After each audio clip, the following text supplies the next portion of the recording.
अस्सलाम वालेकुम दोस्तों ड्रामा सीरियल पापनगर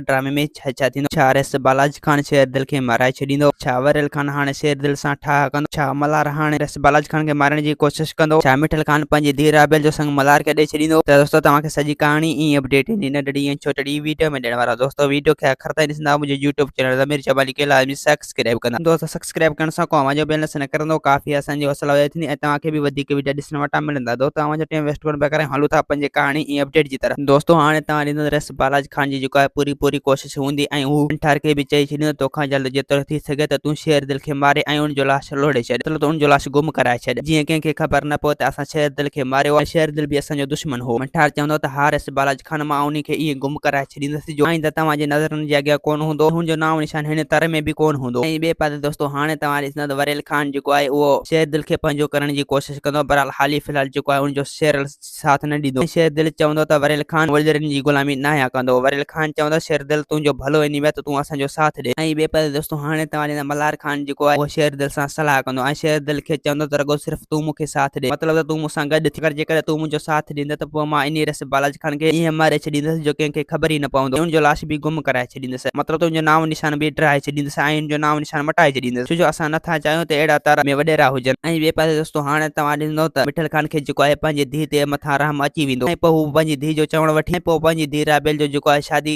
मल्हार सां कराए छॾींदो ऐं पोइ मल्हार सां हाणे तमामु जल्द हिकु थी वेंदो ऐं मल्हार खे चवंदो हाणे तूं मुंहिंजो पुटु इहो सभु कुझु मां तुंहिंजे करे कयां अगरि जेकॾहिं मां नूर ॾिसां त पोइ पंहिंजी धीउ राबेल जो संग तोखे कॾहिं बि न ॾियां मल्हार चवंदो चाचा मिठल तो इहो मुंहिंजे मथां महिरबानी कई छो जो राबेल बि मूंखां सवाइ ख़ुशि न रहे सघे हा ऐं न ई मां वरी राबेल खां सवाइ ख़ुशि रही सघां हा ऐं ॿिए पासे दोस्तों हाणे तव्हां मंठार खान जेको आहे उहो रस बालाजी खान खे चवंदो त मल्हार बि हाणे तव्हांजे मथां छितो थियल आहे तव्हां हाणे होशियार थियो कॾहिं न कॾहिं हू तव्हांजे मथां हमलो करे सघे थो ऐं तव्हांखे नुक़सानु पहुचाइण जी कोशिशि करे सघे थो दोस्तों उमेद आहे कहाणी आई हूंदी मूंखे पसंदि असांखे ॾींदा हाणे जा त वरी तव्हां सां मिलंदासीं की नई वीडियो में ख़ुदा हाफ़िज़।